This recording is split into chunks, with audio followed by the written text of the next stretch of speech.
कल राजौरी के दरहाल इलाके में एनआईए ने एक रेड की थी और कल जो रेड हुई थी उस रेड को लेकर बाद में जो जानकारी सूत्रों के हवाले से आई, जानकारी में यह बताया गया कि रेड एक पीजी कॉलेज में पढ़ाने वाले प्रोफेसर के यहां हुई। उन प्रोफेसर का नाम प्रोफेसर तासीम मलिक बताया गया है, दरहाल के पीजी कॉलेज राजौरी के रहने वाले हैं। यह बताया गया था कि एनआईए की टीम एक ऐप के बारे में उनसे जानकारी लेना चाहती थी जो उनके मोबाइल टेलीफोन में इंस्टॉल्ड थी।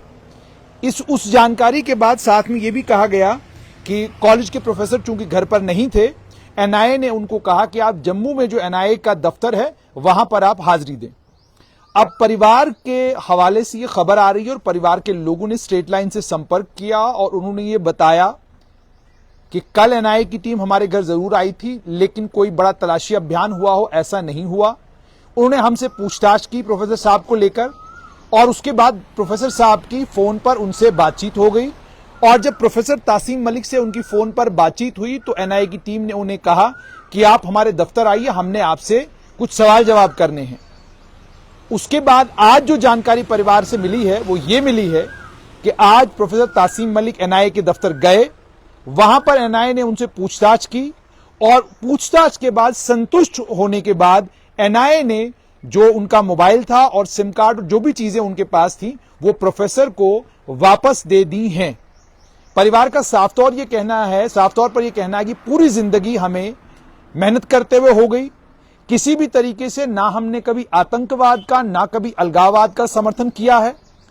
हम राष्ट्र की एकता में विश्वास रखने वाले लोग हैं, हम देश प्रेमी लोग हैं और हम मुल्क की सालमियत के लिए, मुल्क की यकजहती के लिए काम करने वाले लोग हैं।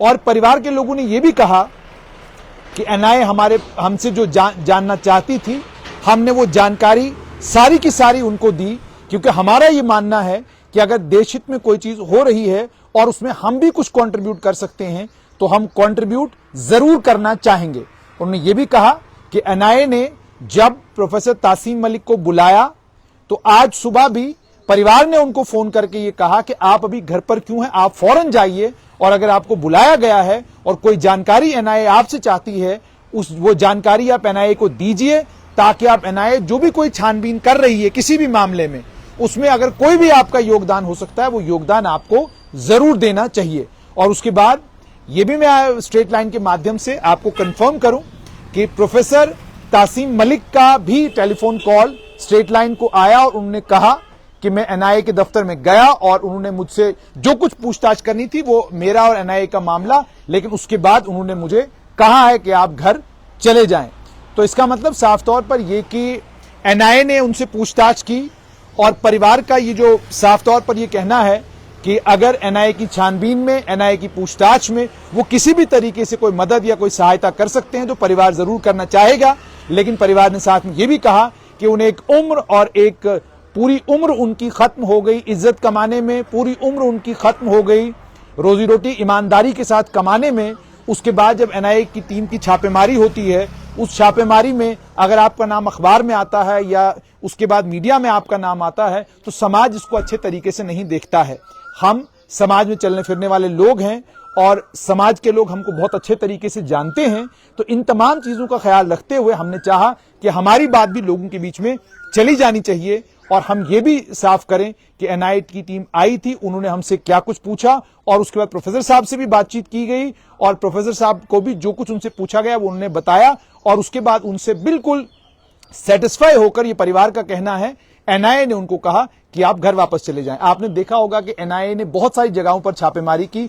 कल भी एनआईए ने कश्मीर में एक व्यक्ति को पहले पूछताछ के लिए लाया, लेकिन लाने के बाद जब उनसे पूछताछ की उसके बाद एनआईए की टीम ने उनको घर वापस जाने दिया। तो इसका मतलब कतई भी ये नहीं है कि जब एनआईए की टीम किसी को पूछताछ के लिए बुलाएगी तो बुलाने का मतलब यह है कि फौरन उस पर आरोप सारे साबित हो गए, फौरन अब वो देशद्रोही हो गए, ऐसा नहीं होता। एनआईए की टीम जब आती है और उसके बाद ये भी कि जब स्टेट लाइन पर हम खबर चलाते हैं तो जाहिर सी बात है एनआईए इस समय देशद्रोहियों की तलाश में है।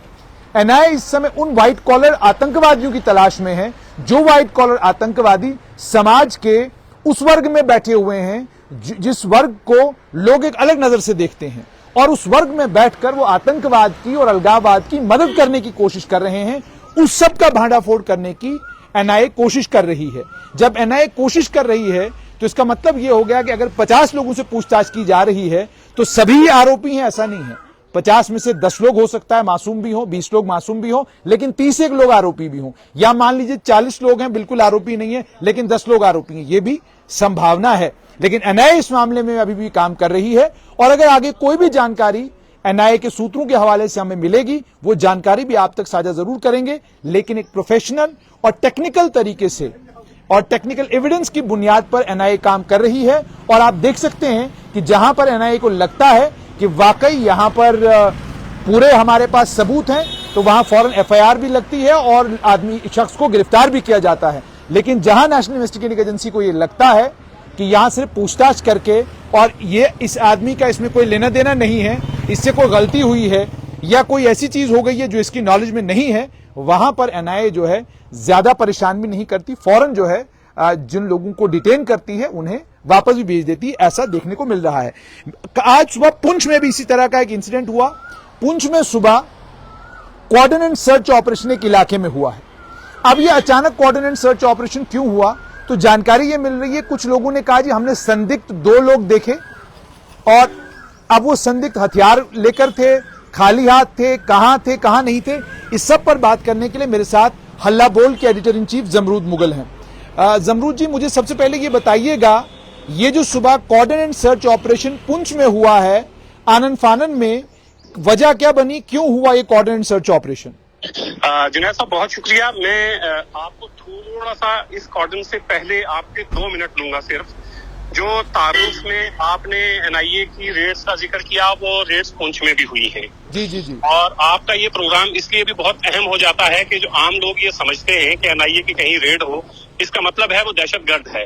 तो आपने ये क्लियर किया है, एनआईए की रेड होने का मतलब ये नहीं है कि वो दहशतगर्द है या दहशतगर्दों से मिला हुआ है। मुमकिन है 50 लोग हैं, 50 में से 40 हैं, 10 बेगुनाह हो। जो बेगुनाह होते हैं उनको एनआईए ऐसा नहीं है कि उनको फंसाती है किसी उस मामले में।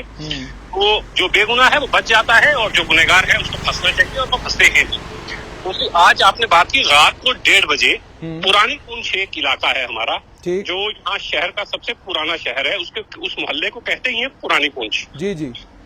वहाँ पे आर्मी अच्छी खासी तादाद में, बड़ा कैंप है आर्मी का। आर्मी का हवाई अड्डा है जी। डिस्ट्रिक्ट डेवलपमेंट कमिश्नर का दफ्तर है। हाँ। एसीआर, एडीसी उसी दफ्तर में बैठते हैं। अच्छा, यानी बड़ा हाई प्रोफाइल एरिया है ये। बहुत हाई प्रोफाइल एरिया है ये जी। और वहाँ रात के 1:30 बजे एक लड़की ने जो है 2 लोगों को छत पे देखा। वो जीना ऊपर जा रहा था सीढ़ियों से, उन्हें 2 लोगों को देखा। उस लड़की का ये कहना है कि दोनों के पास हथियार थे। वो बाहर निकली होगी किसी जरूरत के तहत। तो फिर उसने शोर मचाना शुरू किया तो मोहल्ले के काफी लोग इकट्ठे हो गए। हाँ। मोहल्ले वालों का ये कहना है कि हमने किसी को देखा तो नहीं। हाँ। लेकिन जब इस लड़की ने शोर किया, हम लोग बाहर निकले तो छत में से भागने की आवाजें जरूर आई। कोई टीन का मकान था, टीन की आवाज आई। तो ये सब उन्होंने देखा। उसके बाद उन्होंने पुलिस को इन्फॉर्म किया। फिर पुलिस के आला अधिकारी वहां पे तमाम लोग पहुंचे और उसके बाद सर्च जो है ऑपरेशन शुरू किया उन्होंने, अभी भी चल रहा है। अच्छा, ये कॉर्डन भी है या सिर्फ सर्च ऑपरेशन है? देखिए, सुबह तो कॉर्डन भी था। हाँ। थोड़ी देर के लिए, लेकिन उसके बाद सिर्फ सर्च ऑपरेशन है। कॉर्डन हटा दिया है, गाड़ियों की आमतरफ जारी है, लोग आराम से वहां पे चल रहे हैं। लेकिन ये जो कॉर्डन सुबह किया गया था, ये पूरा पुंछ का इलाका था, सिर्फ पुराने पुंछ को कॉर्डन किया गया था? सिर्फ पुरानी पुंछ उसी इलाके को। अच्छा। बाकी तमाम जगह आमतरफ वैसी थी। और अब वहां पे भी गाड़ियां चल रही हैं। डिप्टी कमिश्नर का दफ्तर खुला है। वहाँ थोड़े से कदम आगे एक गर्ल्स हॉस्टल है। हाँ। जो गवर्नमेंट डिग्री कॉलेज पुंछ है, उसका गर्ल्स हॉस्टल भी वहाँ पे है। जी। और पीडब्ल्यूडी का एक्सचेंज वहाँ बैठता है। पीएचई के एक्सचेंज वहाँ बैठते हैं। तो ये इस तरह का इलाका है और ज्यादातर इलाका जो है वो आर्मी के पास है ये। अच्छा, लेकिन 2 लोगों के बारे में कहा जा रहा है कि वहां पर देखे गए हैं, तो ये तो अपने आप में बड़ा गंभीर मामला है। बिल्कुल, बहुत गंभीर है। इस तरह की चीज पुंछ में अभी इस तरह की चीजें नहीं थी। जिस रेड का आपने जिक्र किया था, वो रेड उस दिन पुंछ में भी हुई थी। ठीक। तो रेड्स तो चलिए SIA NIA करते ही रहते हैं, लेकिन अभी तक पुंछ में ये नहीं था कि पुंछ शहर में दाएं बाएं जो पुंछ शहर को घेरे हुए इलाके हैं, जो गांव देहात हैं, कभी कभी वहां से कोई ना कोई खबर जरूर आ जाती है, लेकिन पुंछ शहर में ऐसी खबर इससे पहले नहीं मिली थी।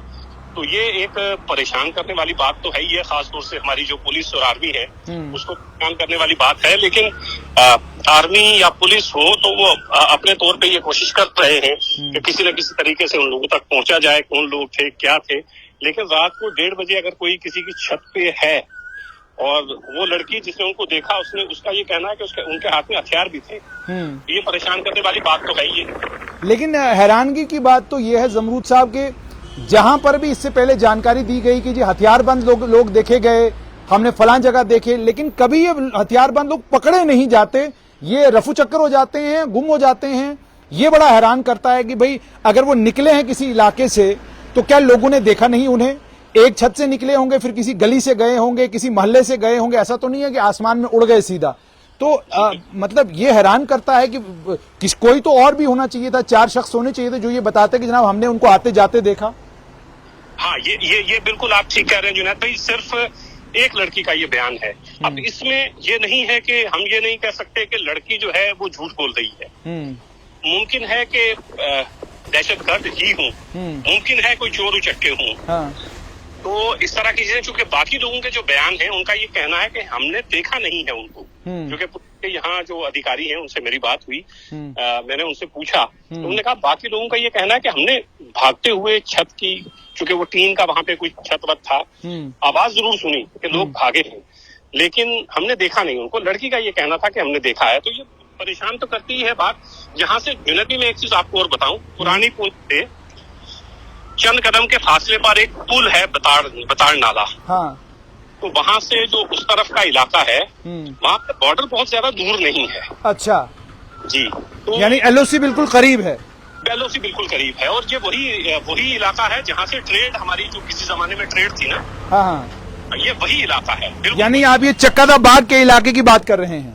चक्कादा बाग यही रास्ता जाता है, यहीं से होके आप चक्कादा बाग की तरफ जाते हैं सर। अच्छा, मुझे एक चीज और बताइएगा जमरूद साहब, वो भी आपसे जानना चाहूंगा कि पुंछ में ओवरऑल सूरत हाल कैसी है? जब पिछली बार हम पुंछ आए थे तो सड़कों के ऊपर फौज नहीं थी, बाटा दुनिया का इलाका भी लगभग खाली खाली सा था, लेकिन अब मुझे ये बताइएगा कि आज जो बाटा दुनिया में 5 जवानों की शहादत के बाद इस वक्त सूरत हाल क्या है? CRPF की कितनी टुकड़ियां वहां पर हैं, आर्मी की कितनी टुकड़ियां वहां पर हैं, और तैयारियां किस ओर इशारा करती हैं? जुनैद भाई, बाटा दुनिया जहाँ का आपने जिक्र किया, अगर आज आप जब आए थे तो वो 2 महीने पहले की बात थी। आज अगर आप आएंगे तो आपको कदम कदम पे वहाँ पे आर्मी मिलेगी। जाहिर है हमारे 5 जवान शहीद हुए हैं, तो अब आर्मी मजीद कोई इस तरह की रिस्क लेना नहीं चाहती है, क्योंकि वो जंगल का इलाका है। आप काफी बार यहाँ पे आए हैं, आपने देखा है वहाँ आबादी कम है और जंगल ज्यादा है। तो वहाँ ये खदशा रहता है कि कोई भी आए, जैसे हमला किया, 5 हमारे जवान शहीद हुए और वो दहशतगर्द भाग गए वहां से। तो वो चूंकि वो जंगल का इलाका है तो उसकी देखरेख जो है ना इस तरह आर्मी को करनी पड़ रही है अब, कि वहां से कोई मजीद इस तरह का हादसा ना हो। तो क्या फौज की तादाद पुंछ शहर में बढ़ी है या घटी है? बिल्कुल बढ़ी है, बिल्कुल बढ़ी है। आप कलाई का पुल है जहाँ पे आपने स्टोरी भी की थी, वहाँ अच्छी खासी आर्मी के हैं। अच्छा, बहुत सालों से एक बात और जो हमें अब देखने को मिल रही है, बहुत सालों से हम देखते थे कि हमारी गाड़ियां, जब आप भी आए होंगे, आपको रास्ते में किसी आर्मी वाले ने रोक के गाड़ी चेक नहीं की होगी ना। अब वो चेकिंग भी बढ़ गई है। ठीक। अब आपको, जब आप जम्मू से आएंगे, आप राजौरी से आगे आएंगे, तो कम से कम 5 से 6 जगह ऐसी हैं जहां आप अपनी गाड़ी रोकेंगे, अपना आई कार्ड उनको दिखाएंगे, अपनी गाड़ी चेक करवाएंगे। तो ये सिक्योरिटी के पॉइंट ऑफ व्यू से ठीक भी है, क्योंकि हो सकता है कोई इनपुट ऐसी हो कि लोग इस तरफ से सफर करके आ सकते हैं, बाटा टूड़िया के इलाके से किसी गाड़ी में बैठ के इधर आ सकते हैं शहर की तरफ। तो वो सिक्योरिटी फोर्सेस ने अब पहले के मुकाबले में थोड़ी सख्ती तो जरूर की है।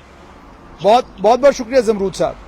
तो आपने सुन लिया कि पुंछ की हालत क्या है, कि सुबह पुंछ में भी कोऑर्डिनेट सर्च ऑपरेशन पुराने पुंछ के इलाके में हुआ है, और कोऑर्डिनेट सर्च ऑपरेशन तब हुआ जब खबर ये मिली, किसी लड़की ने कहा कि जी 2 लोग हमने छत के ऊपर देखे हैं और दोनों लोगों के हाथ में हथियार थे। राजौरी और पुंछ का इलाका इस वक्त भी सेंसिटिव बना हुआ है। फौज, army, paramilitary forces, Jammu Kashmir police और खुफिया तंत्र सब आतंकवादियों की तलाश में लग गए हैं। देखना यह है और कितने दिन लगते हैं जांच एजेंसियों को, फौज को, पुलिस को, पैरामिलिट्री फोर्सेस को इन आतंकियों को धर दबोचने में, इन आतंकियों को इनके अंजाम तक पहुंचाने में। और खास तौर पर यह कि अब जब पाकिस्तान के अंदर हालात बिगड़ गए हैं और पूरे का पूरा अमला ही बिगड़ गया है और सड़कों के ऊपर उपद्रव है, इमरान खान के हक में लोग सड़कों के ऊपर आए हैं और GHQ Rawalpindi, general headquarter Rawalpindi जो आर्मी का बेस माना जाता है पाकिस्तान में, उसके ऊपर लोगों ने धावा बोल दिया। उसके अलावा कई आर्मी जनरलों के घर में घुसकर तोड़फोड़ की गई, गवर्नर का घर जला दिया गया। ये सब कुछ पाकिस्तान में हो रहा है।